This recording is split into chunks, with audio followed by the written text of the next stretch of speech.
Greetings everyone and welcome back to 365 Days of Prog. Today we're going to be reviewing Captain Tarthopom by Cohen-Solal. Hi, my name's Naomi. I'm an avid progressive rock fan, but I'm a long ways from knowing all the prog albums out there. But this year, I'm gonna give it a try.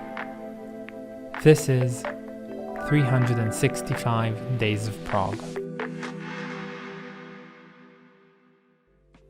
You know, sometimes on this series it just feels to me like I'm reviewing albums that are so obscure, not those very obscure albums because they just came out, but those obscure albums that came out ages ago and have just been forgotten by everyone and covered with more and more layers of dust, which is honestly astounding to see that anyone even remembers them today, and today's album is definitely that case. So here are some of my favorite bits from this very obscure album.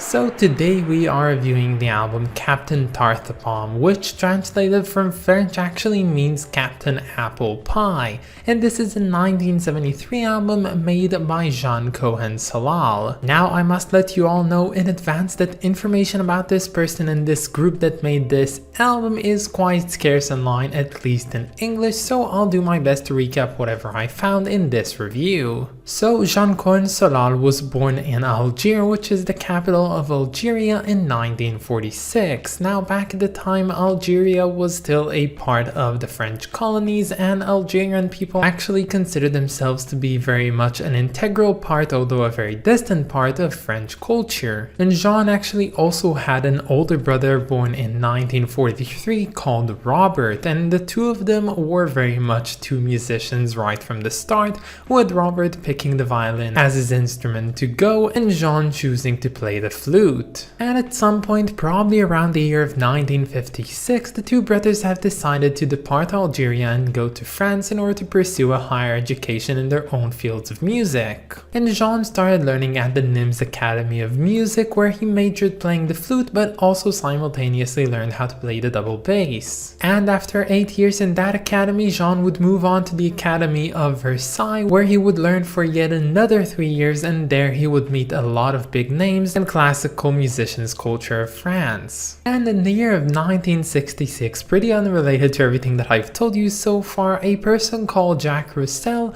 would start working on a French TV animated series called The Daunting. And seeing as both John and his brother Robert both had connections within the French broadcast system, the two of them actually managed to get spots in composing for the TV show itself. Now for years to come, most would remember Robert as being the frontman of composition on the Daunting, but the thing is, he composed most of the music and Jean did help with composing some of the tracks for the music, but actually Jean was the leading force in creating the sound effects for the series. Mainly he was the one behind the voices of all the characters. And the subsequent success of that show and the yearning of both brothers to keep on learning and educating themselves actually got them to several big honors throughout the years and even winning some prizes. And well, in the early 1970s, when Jean realized that the progressive scene was starting to take place even in France, he decided to form his own jazz fusion / avant-garde group that bore his own name.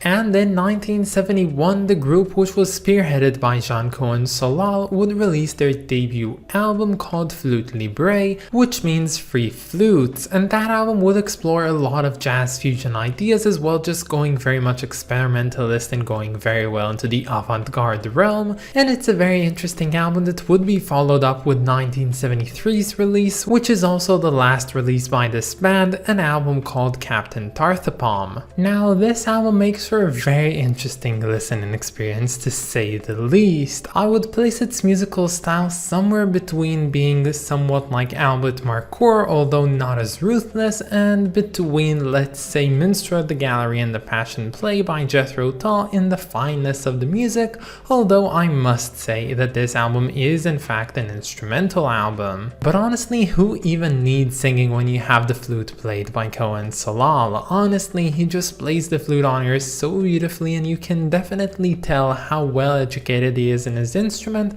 as well as just trying out new things and very much just experimenting with it. Now, if I try to describe this album, I would have to say that it plays out somewhat like a very grotesque carnival parade. And that's basically my best description. It's such an odd album, and it comes in and out of sort of consciousness at times, sometimes even going into full soundscape ambient sort of stuff.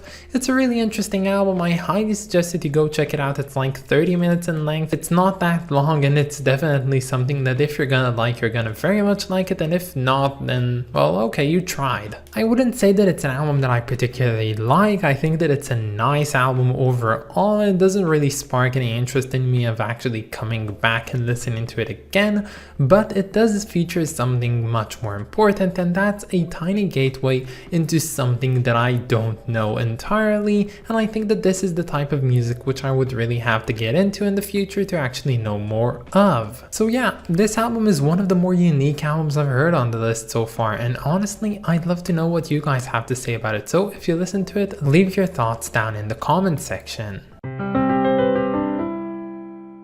So it seems to me like there's two definitive covers for this album. We have the old one and we have the new one. Now, I mainly chose the newer one, the newer design, because I just couldn't really find a good version of the old one online, so I just kind of went with what looked better. And this is a very interesting rendition of this cover. I really don't know what to say about it. It features like 6 characters in a very sigma male positions, and they probably represent like the 6 tracks on this entire album. And then in the middle we have, inside of what seems to be a very small fountain, another person, which might be the Captain Apple Pie. I honestly don't have any idea. And I think that my overall consensus of this would be that this is a very interesting and peculiar cover, which I honestly don't have a lot of interest in, and honestly representing the music on this album is such a long shot from anything that you can really represent through images, so I guess that everything just goes with this cover. So overall, not to complicate things, I think that this album receives a very understandable 7 out of 10.